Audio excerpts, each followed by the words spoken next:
Kamu nggak nanya ya yang tadi menghubungi ibu pada hari ini? Iya Bu, saya nanya, tapi mohon maaf Bu, saya mengganggu waktu Ibu hari ini. Oh tidak, nah kan kita sudah ada titik temu karena kamu menghubungi ibu dari WA. Kamu gimana kabarnya nak? Saya cukup baik hari ini Bu. Alhamdulillah ya nak. Iya Bu. Sebelum itu kamu pernah ke ruang BK? Tidak Bu, ini baru pertama kali saya kemari. Oh berarti kalau pertama kali ini inisiatif kamu sendiri atau disuruh orang tua? Ini inisiatif saya sendiri Bu, karena saya bingung mau cerita ke siapa. Jadi kata teman saya disuruh pulang konseling jumpai guru BK. Oh baiklah nak. Berarti kamu datang ke sini atas keinginan diri sendiri atau disuruh orang lain? Saya kesini atas keinginan diri sendiri Bu, karena saya bingung mau cerita ke siapa. Tapi saya masih ragu sih Bu. Kenapa ragu nak? Saya ragu Bu, ini tentang diri saya sendiri dan saya takut menyebar. Tidak perlu takut nak, karena ibu sebagai guru BK ataupun konselor dalam proses konseling ini berperan sebagai fasilitator yang dimana untuk membantu kamu menyelesaikan masalah kamu dan mencari jalan keluar atas masalah yang kamu hadapi. Dan kamu nak Naya sebagai konseling berperan aktif untuk menceritakan masalah yang kamu hadapi secara terbuka dan secara jujur agar kita bisa mencari solusi yang terbaik untuk masalah yang kamu hadapi. Baik Bu, saya akan berusaha aktif untuk menceritakan masalah saya. Dan kamu tidak perlu takut kalau masalah yang kamu hadapi itu tersebar kemana-mana, karena dalam proses konseling ini ada namanya kode etik, di mana ada asas kerahasiaan. Apa yang kamu sampaikan kepada ibu tidak akan ibu sebarluaskan, dan apa yang ibu sampaikan kepada kamu tidak akan kamu sebarluaskan. Jadi proses konseling ini terjamin asas kerahasiaannya. Oh begitu ya Bu. Sebelum itu kamu gimana ya, tempat duduknya nyaman atau tidak? Saya sudah nyaman seperti ini Bu, berhadapan dengan Ibu. Baiklah dengan. Dan mari kita tentukan waktu durasi konseling ini. Di mana dengan 1 kali seminggu dengan waktu 45 menit. Baik Bu, segitu sudah cukup. Baiklah dengan. Sekarang giliran kamu untuk menceritakan masalah kamu. Begini Bu, akhir-akhir ini saya merasa sulit mengendalikan diri saya. Saya sering berbohong Bu, hal kecil maupun besar. Oh berarti akhir ini masalah kamu yaitu sering berbohong. Kalau boleh tahu alasan kamu berbohong kenapa ya? Tidak tahu Bu, saya cuma merasa sulit mengendalikan diri saja. Jadi saya lebih mudah. Jadi nggak tahu tiba-tiba saya suka berbohong gitu Bu. Oh, alasan kamu sering berbohong yaitu tiba-tiba kamu tidak tahu kenapa tiba-tiba berbohong. Nah, tapi alasan kamu terdengar seperti ragu. Nah, coba cerita dengan ibu secara terbuka alasan kamu berbohong itu kenapa? Iya Bu, saya pikir ada tujuan tertentu. Saya ingin melakukannya sesuatu tujuan itu secara sempurna, tetapi saya melakukan hal-hal kecil. Jadi saya menutupinya dengan berbohong karena saya ingin tujuan saya itu sempurna Bu. Jadi kesalahan kecil ataupun besar saya tutupi dengan berbohong. Oh begitu. Nah, berarti alasan kamu berbohong ada tujuan tertentu yaitu untuk menutupi kesalahan kecil dan besar kamu. Seperti itu, ketika kamu berbohong, bagaimana perasaan kamu? Puas ataupun merasa sedih? Awal-awal sih puas Bu, karena saya senang tujuan saya tercapai, kesalahan saya tertutupi. Tapi berjalan seiringnya waktu, saya merasa bersalah Bu. Mungkin ada orang-orang yang saya rugikan Bu, seperti itu. Terdengar cara kamu berbohong itu adalah untuk melindungi diri kamu sendiri. Nah, kalau boleh tahu apa yang ingin kamu lindungi? Saya tidak tahu Bu. Tapi mungkin saya takut Bu dihakimi, terus saya ditolak Bu. Saya takut kesalahan saya terbuka lebar, takut masalah saya ini tersebar di depan umum Bu. Jadi saya tutupi dengan berbohong. Terus karena keenakan kan Bu, semua jadi sempurna, masalahnya cepat selesai. Jadi saya milih jalan pintas Bu, berbohong. Terus saya keenakan, sedikit ada salah saya langsung berbohong Bu, tanpa memikirkan apa akibatnya ke depannya. Oh, berarti alasan kamu berbohong adalah untuk melindungi diri kamu dari kesalahan kecil dan besar yang kamu perbuat ya nak. Dan kamu pun merasa keenaan karena dengan berbohong itu kamu menutupi kesalahan kamu. Nak, perasaan kamu itu ada ketakutan yang umum yang semua orang rasakan. Tidak apa kalau merasa lemah. Dan sekarang mari kita mencari solusi untuk masalah yang kamu hadapi. Nah, bagaimana kamu berubah untuk menjadi diri sendiri tanpa ada yang berbohong? Iya Bu, alasan saya seperti itu. Saya kemarin menemui Ibu ingin mengetahui solusi agar saya bisa menjadi diri sendiri dan tidak kebiasaan lagi kalau ada masalah itu berbohong Bu. Jadi saya ingin menghilangkan kebiasaan buruk saya ini. Nah, seperti itu, Ibu boleh tahu adakah yang Anda pikirkan untuk mengatasi masalah kamu? Sebenarnya ada Bu, saya juga sudah cari-cari, baca-baca cara untuk menghilangkan kebiasaan berbohong saya Bu. Katanya itu dimulai dari diri sendiri. Jadi kalau saya cemas atau takut, saya harus mengakui perasaan saya dahulu daripada menyembunyikannya. Tapi Bu, saya nggak tahu Bu, saya bisa melakukannya atau enggak. Saya takut Bu, kesalahan saya sudah banyak, jadi saya nggak yakin. Berarti ketika kamu merasa cemas, kamu takut untuk mengakui perasaan kamu seperti itu.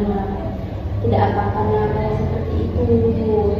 Mungkin awalnya terasa menakutkan ya nak, tetapi tidak apa-apa seperti itu. Karena ibu dan kamu bisa membangun kepercayaan dan bekerja sama untuk kamu bisa keluar dari masalah yang kamu hadapi dan kamu bisa menjadi diri sendiri kamu sendiri tanpa ada paksanya orang lain. Nah, kalau begitu nak, apakah kamu ingin latihan untuk berlatih lebih jujur pada dirimu sendiri? Iya Bu, saya pikir itu akan membantu saya untuk menangkan kebiasaan saya. Bagus nak, tapi ini baru langkah awal ya nak. Ibu harap kamu bisa berkomitmen atas apa yang kamu pertimbangkan dan sesi selanjutnya kita bisa bekerja sama untuk mencari strategi untuk mencapai tujuan dari konseling kamu. Baik Bu, saya pikir saya akan berusaha berkomitmen atas langkah yang saya pertimbangkan. Ingatlah Nanaya, tidak apa-apa untuk melakukan kesalahan dan kamu pun perlu membutuhkan waktu untuk itu. Ibu di sini untuk mendukung apa yang kamu lakukan dan setiap langkah kamu. Iya Bu, saya akan berusaha menjadi lebih baik lagi. Kalau itu ibu pun senang mendengarkan Nanaya. Sekarang bagaimana perasaan kamu? Saya sudah merasa lega Bu, sudah bercerita kepada Ibu. Sebenarnya saya nggak tahu cerita ke siapa Bu, tapi saya sudah lega dan saya sudah mulai kurang rasa takutnya Bu. Oh begitu ya Nanaya, ibu senang. Nah kalau begitu bisakah kamu menyimpulkan apa yang kamu dapatkan dari proses konseling ini dan wawasan apa yang kamu terima? Selain merasa lega, saya juga banyak sekali mendapat pelajaran Bu dari konseling ini. Saya sudah tahu cara untuk mengurangi kebiasaan berbohong saya, yaitu dengan jujur kepada diri sendiri, tidak takut untuk jujur. Kemudian yaitu dengan saya juga jadi diri sendiri Bu, tidak apa-apa, tidak sempurna, tetapi saya tidak merugikan banyak orang dengan berbohong Bu, seperti itu Bu.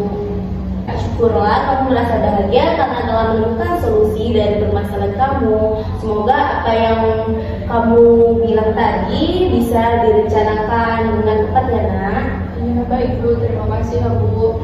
Nah kalau begitu kita akhiri sesi konseling ini. Kamu jangan sungkan-sungkan untuk menemui ibu dalam ruang BK ya nak. Kalau ada masalah cerita saja kepada ibu ya nak.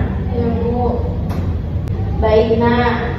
Ibu tunggu ya untuk minggu depan, tetapi jangan lupa untuk menghubungi ibu untuk menyelami waktu konseling kita ya nak. Iya baik Bu, terima kasih banyak ya Bu telah mendengarkan cerita saya. Semoga saya juga bisa menjalankan apa yang sudah kita rencanakan hari ini. Kalau begitu saya permisi dulu ya Bu. Assalamualaikum Bu. Waalaikumsalam nak. Saya saya Silmi Harunisa di sini sebagai observer yang akan menilai dari proses konseling yang sudah dilakukan. Yang pertama terkait dengan keterampilan attending, di mana di sini konselor sudah sangat baik dalam mempraktekkan keterampilan ini, di mana konselor sudah membangun komunikasi dengan baik dengan memberikan rasa empati dan juga menemukan kebutuhan-kebutuhan konseling secara konkret. Lalu dalam memposisikan duduk, konselor juga sudah sangat baik mempromosikan dirinya di hadapan konseli dengan melakukan kontak mata, melakukan gerakan-gerakan yang membuat konseli merasa nyaman. Lalu terkait dengan keterampilan mengamati, konselor juga sudah sangat baik dalam menemukan permasalahan-permasalahan yang ada di dalam diri konseli. Lalu keterampilan mendengarkan, konselor juga sudah sangat baik dalam mendengarkan apa yang dibicarakan oleh konseli. Dan yang kedua ada keterampilan merespon, di mana di sini konselor juga menurut saya sudah sangat baik terkait dengan merespon isi, merespon makna, dan juga merespon perasaan dari konseli, di mana konselor sudah menunjukkan respon-respon itu dari setiap pernyataan yang konseli lakukan. Lalu terkait dengan mempersonalisasikan, di sini juga konselor sudah sangat membantu konseli untuk mempersonalisasikan kekurangan-kekurangan yang ada di dalam diri konseli. Lalu membantu konseli untuk mempersonalisasikan keadaannya, juga membantu konseli merumuskan apa saja yang menjadi kekurangan-kekurangan konseli. Setelahnya, dalam keterampilan menginisiasi kegiatan konseli, konselor juga sudah sangat membantu menginisiasi apa yang seharusnya konseli lakukan. Dan yang terakhir adalah tahap terminasi, yaitu pengakhiran, di mana konselor juga sudah sangat baik dalam mengatur waktu terkait dengan sesi konseling dan bagaimana konselor mengakhiri sesi konseling tersebut, di mana konselor sudah cukup membantu konseli untuk merumuskan langkah-langkah apa saja yang perlu dilakukan oleh konseli, dan konselor sudah sangat baik menutup sesi konseling yang membuat nyaman konseli. Terima kasih, cukup sekian. Baik, saya Anastasia Sriwulandari sebagai observer. Di sini saya akan mengobservasi hasil video yang sudah ditampilkan. Nah, di sini ada aspek attending. Menurut saya konselor sudah sangat baik dalam membangun komunikasi terkait dengan menunjukkan empati, mengkomunikasikan rasa hormat kepada konseling, dan menyampaikan kata-kata pembukaan terhadap konseling. Lalu selanjutnya pada aspek responding, konselor sudah sangat baik dalam merespon isi terkait dengan merespon pernyataan konseli berdasarkan urutan kepentingan secara kronologis, dan merespon pernyataan konseli berdasarkan sebab akibat, serta memfasilitasi konseli untuk mengeksplorasi isi pembicaraan mereka. Lalu ada merespon perasaan. Di sini konselor sudah sangat baik dalam merespon perasaan permukaan yang diungkapkan konseli. Lalu di sini ada personalizing atau mempersonalisasikan. Nah, di sini konselor sudah sangat baik dalam membantu konseli mempersonalisasikan kekurangan-kekurangan yang ada pada diri konseli. Lalu membantu konseli mempersonalisasikan keadaan atau masalah yang dialaminya, serta konselor sudah sangat baik dalam membantu konseli dalam merumuskan kekurangan-kekurangan dalam konseli dan sekaligus menunjukkan keinginan konseli. Lalu ada aspek inisiasi atau menginisiasi kegiatan konseli. Nah, konselor di sini sudah sangat baik dalam membantu konseli dalam merumuskan atau langkah-langkah yang akan dilakukan konseli.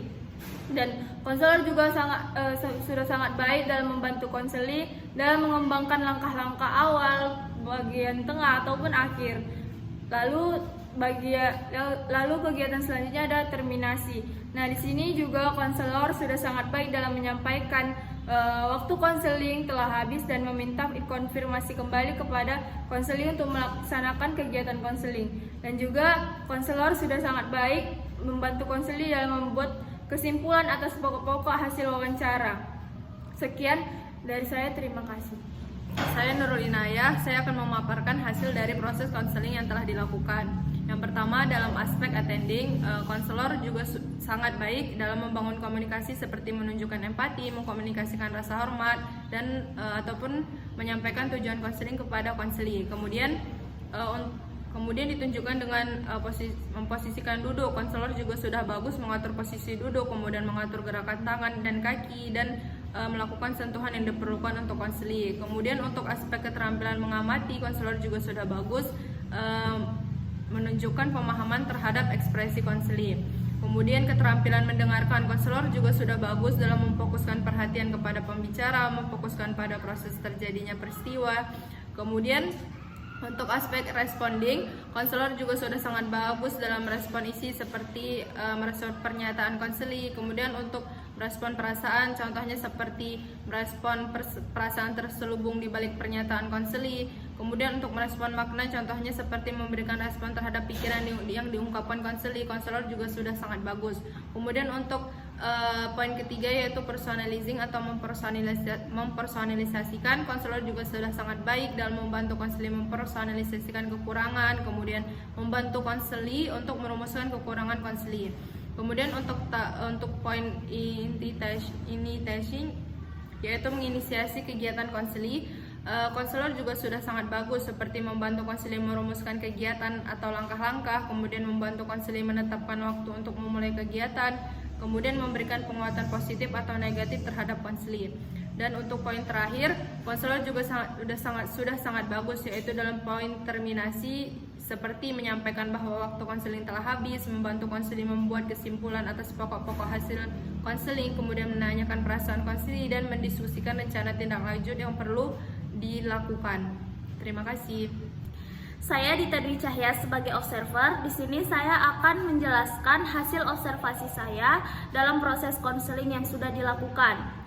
Yang pertama, pada aspek attending, konselor sudah sangat baik dalam proses ini, di mana dalam membangun komunikasi, memposisikan duduk, keterampilan mengamati, bahkan keterampilan mendengarkan, konselor sudah sangat baik melakukan proses-prosesnya.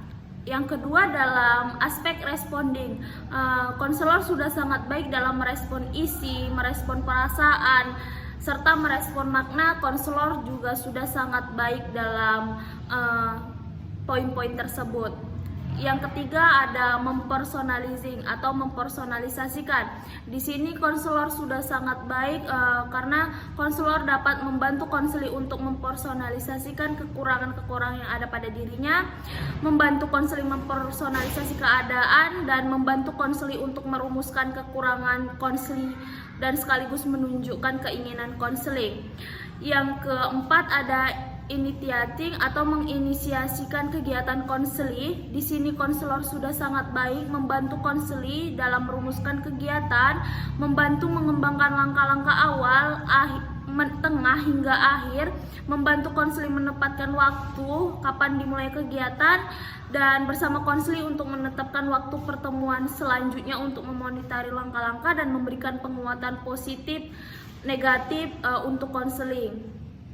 Dan pada aspek terakhir yaitu terminasi, di sini konselor juga sudah sangat baik dalam menyampaikan bahwa waktu konseling telah habis dan membantu konseling untuk membuat kesimpulan atas pokok dari hasil wawancara konseling dan menyampaikan perasaan konseling atas proses dari hasil wawancara konseling, memberikan penguatan positif dan motivasi kepada konseling serta mendiskusikan rencana tindak lanjut yang perlu dilakukan. Terima kasih.